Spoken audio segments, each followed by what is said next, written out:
is here. Okay, somebody's raising up their hand. All right.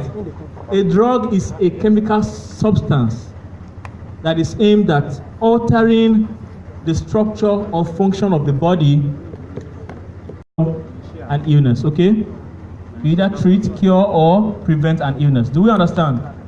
Every of us here have taken a drug. Maybe Panadol, or, you know, if everybody must have taken cocaine and all that. Alcohol is the most commonly abused drug. Every Friday, you go to clubs, take alcohol, take spirits and all that. You know,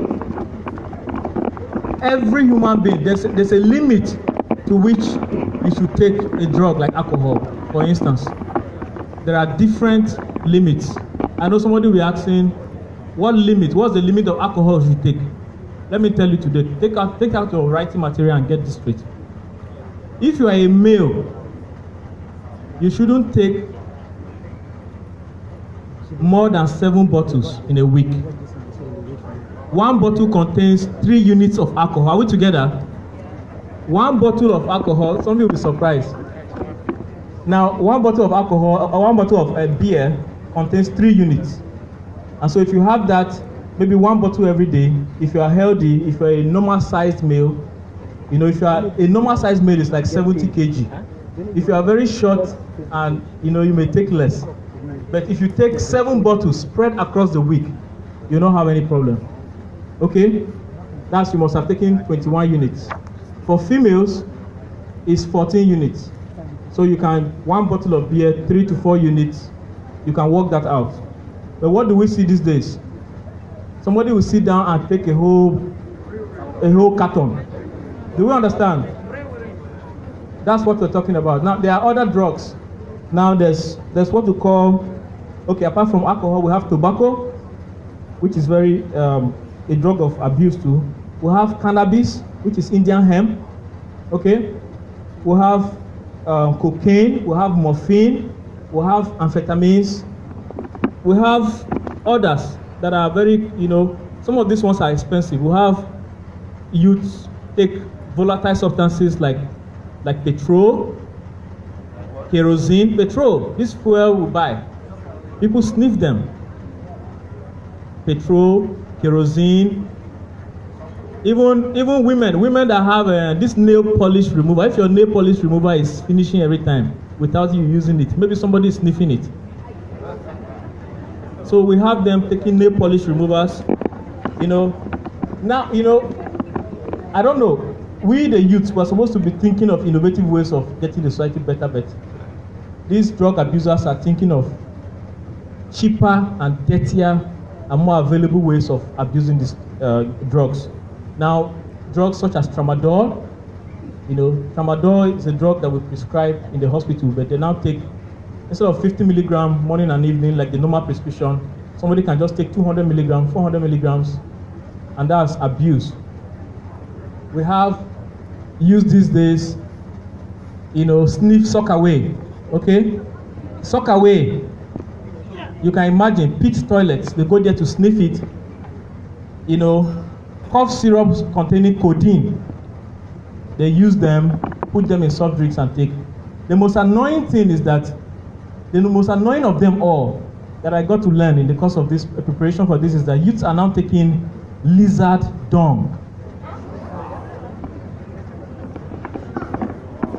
Lizard, that's, you can imagine.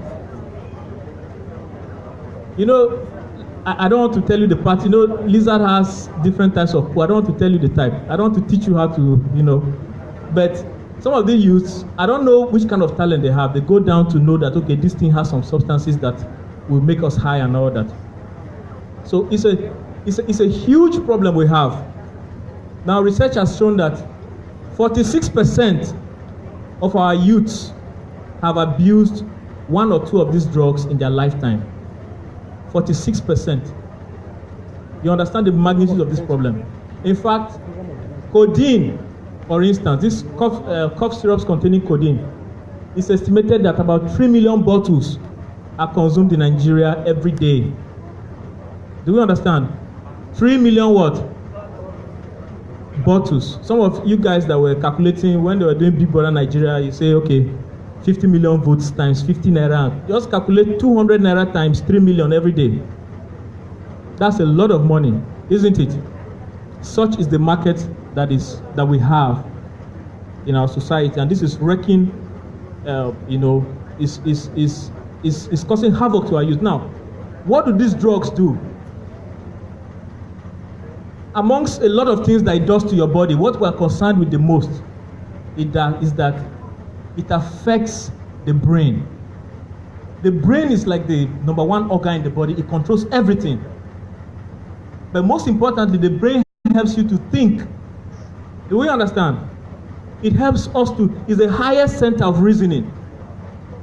Without the brain, a human being is just useless, because you can't reason, you can't work out anything. And in the course of preparing for this, I looked at the theme that we had. It says divergent, being divergent. And I came across something very interesting.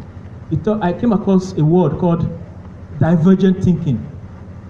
Divergent thinking. And it made a lot of sense to me. What's divergent thinking? It means bringing up creative ideas and exploring different options of solving the problem. Bringing up creative ideas and different options of solving the problem. Now, being divergent is different from being different. Being different is like, okay, I'm moving into this direction, and I stop and I move back. Being divergent is not just stopping and moving back, but moving back in different positive directions. Do we understand? Now, how can you achieve this? How can we think without our brains? Because we have these drugs messing up our brains. That means we cannot think. Why do we need to think? Albert Einstein, I always quote this. He said, we cannot solve our problems with the same thinking we used when we created them. Do we understand? We can't solve our problems with the same thinking we used when we created them. What are our problems? You may know our problems. Yesterday, Nigeria lost to Croatia, right? That is the list of our problems, sorry. I'm going to mention big issues here. Although Nigeria is blessed, we're blessed with a lot of human resources. We are over 190 million Nigerians. And out of this number, 60% are youths. 60% are what? They are youths. We're blessed with natural resources. In fact, we overtook Angola as the highest. We have the highest rate of production of crude oil. That's about 2.4 is it million barrels? Yeah. Per day. That's how much we produce. Yet what do we have as a country? We have, look at corruption. Corruption is like the mainstay. It's like Nigeria is the headquarters of corruption.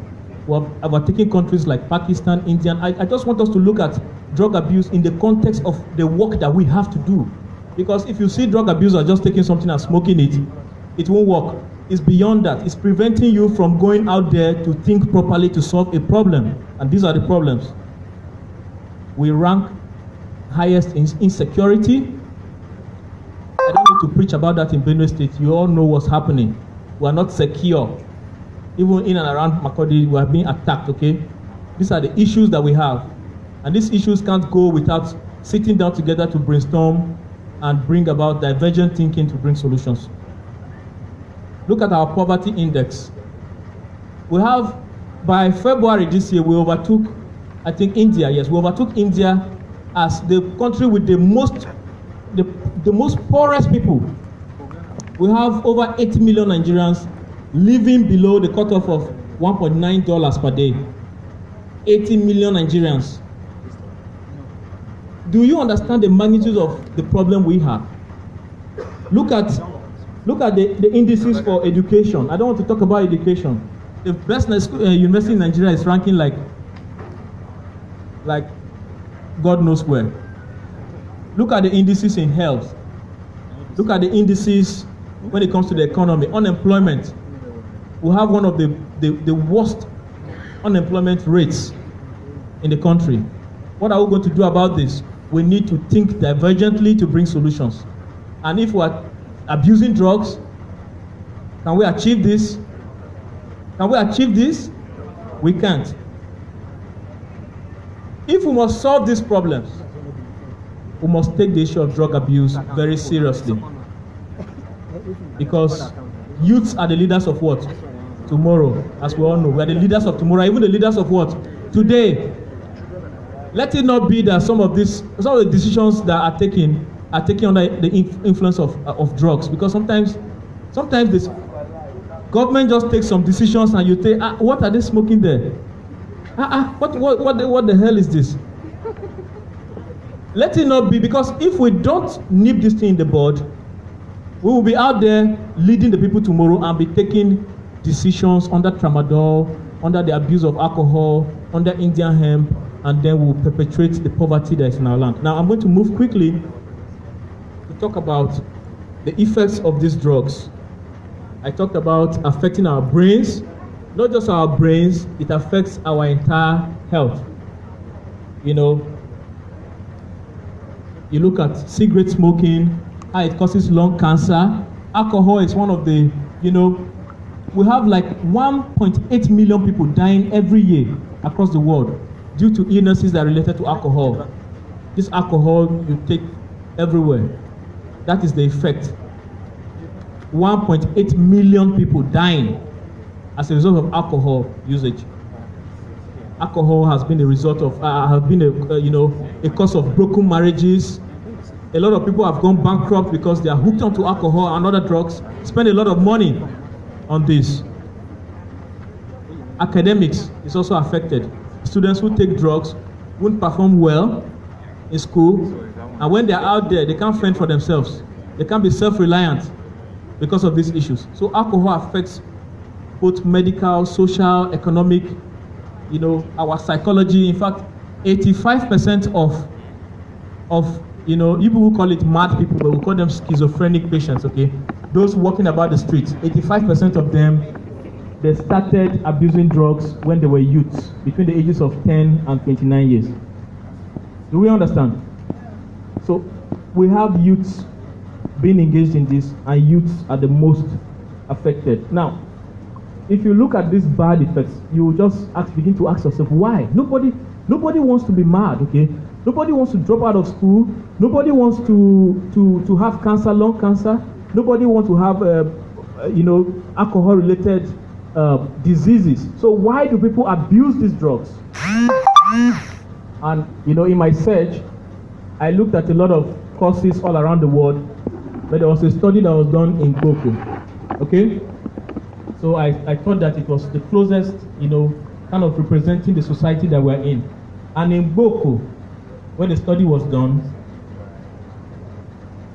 the highest percentage, I think 24% of the respondents said they were abusing drugs because of unemployment and poverty. Do you agree with that? Yes, unemployment and poverty. And that's a high percentage. Now, if you don't know, unemployment rate in Nigeria is 68%. And I actually think it's higher. I think it's more than 80%, because if you want to take the statistics in this hall, you see that a lot of our youth are unemployed. Okay? Nigeria produces, both universities and polytechnics will produce about 150,000 graduates every year. Not up to 10% are absorbed. So that's a problem. Following closely, they talked about frustration. Like yesterday, Nigeria lost to Croatia. We were frustrated. Some people will abuse drugs for that. But I'm happy that Nigerians these days, we just make fun of everything. Yesterday, it was a sad day, but we ended up having the best of this on social media, sharing jokes about the whole thing. We have found a way of coping with these problems. Some people talked about peer pressure, talked about ignorance. Some are ignorant. Some lack of parental care. Some talked about taking it for sexual performance. Others, for so many reasons, they talked about it. Now, they said the problem identified is what? Is half solved. The problem shared is what? Half solved. So we have identified the problem, we have shared it now. I think now we can go to solutions, right? What are the solutions? Quickly, I drafted a three-pronged approach to addressing the issue of drug abuse. It involves, first, the individual. Are we together? The individual. Secondly, the society. And thirdly, the government. Third and the least, government. Because government is always dragging their feet here and there. So I want to put the emphasis on us. I have 3 minutes more, and I'm going to use 1 minute for each of these points. The first, I want to take the government first. The government has a huge role to play. The first is that government need to create what? Awareness. People need to know. About 10% of that research said they took drugs out of ignorance. We don't want anybody taking drugs out of ignorance. Do we understand? If we can eliminate 10%, that 10%, then it's an achievement. So we need, and this is part of it, we need people to be aware of this, aware of the danger. Okay? We need government to legislate, and I'm happy. I'm happy that we have a first-class legislator here, Honorable Dixon Taki, who is always at the forefront of affairs concerning Benue in the lower house of the House of Assembly. The lower house, that's the Senate higher and the House of Representatives. There's a lot of legislation. Even in Benue State, there was a legislation that Ogogoro, during the time of Suswan, Ogogoro was banned, right? But go out there. It's the cheapest, the most available, the most affordable, and the easiest to abuse. We need government to do more in terms of legislation. Where, they talked about banning codeine and all. It's not just enough to ban, because when you ban these drugs officially, it drives the drug into the black market, okay? So there's need for enforcement, law enforcement on these drugs. There's need for government to take measures to treat and rehabilitate people that are affected by these issues. In other states, we have health facilities dedicated to drug abusers. In Benue State, if we don't have such, at least we have the teaching hospital of psychiatry, where everyone that has a problem can visit and receive care. Now, when we talk about the society, in our basic social studies, we learned that the smallest, let me test our knowledge, the smallest unit of the society is what? We had a lecturer in 200 level, you say brilliant students. So you are brilliant students. The family is very important. The family should educate and support. Educate those children that are coming up. They need to learn, they need to be aware of the dangers, they need to be aware of the risk factors, and also support those that are hooked onto these drugs. It's not enough to victimize them. Don't victimize them, because once they start, these drugs are capable of causing addiction. That's a compulsion. You don't need, I stated reasons why people start abusing drugs. Once you start abusing, you don't need any reason to continue, because your brain is hooked onto it. You continue, so they need support. Lastly, the individual. The individual has a lot to do. The individual needs to seek knowledge, education. Education is the key. Education is the key that will liberate the youths. The youths need to know this. If you look at 85% of those that were abusing drugs, according to the research in Boko, are the people that are with all due respect, the people that are pushing drugs, people that are not educated. Do you understand? If you are educated, you will know your left from your right at least, and you will not engage in these activities. So we need to educate ourselves. We need entrepreneurship, because these days there are no jobs, okay? There are no jobs. It's not enough to go to school. If you like study with 2 degrees, there are no jobs, but there's work. You can think, divergently, come up with creative ideas, and, earn some money so that you will not be idle, because we look the high percentage of the people that abuse drugs say they did so because of what? Unemployment. If you are equipped with entrepreneurship skills like we're going to learn later today, you will not abuse drugs. We need our youths to cultivate a very good mental attitude. Having a good mental attitude has to do with your self-esteem. I can't imagine that the youth feels he needs to take drugs to feel among, peer pressure. I don't understand. I don't know. Personally, I didn't have that kind of challenge, but I don't know. You should feel comfortable with the path that you set for yourself. If you want to go to Abuja, will you face going to Boko? If you set a path for yourself, follow it, and don't get distracted by any friends or people trying to distract you.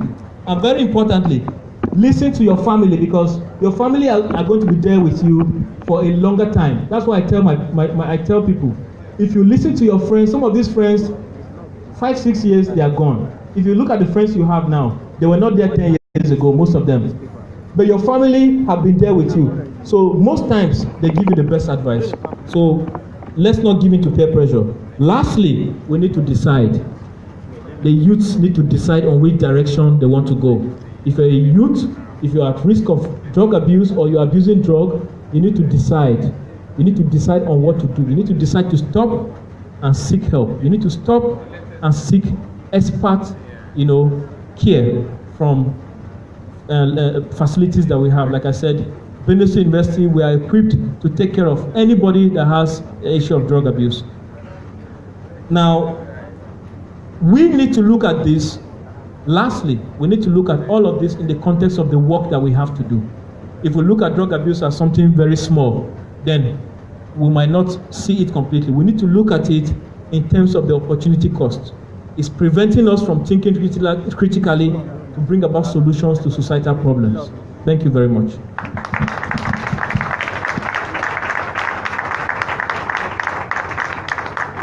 Ladies and gentlemen, please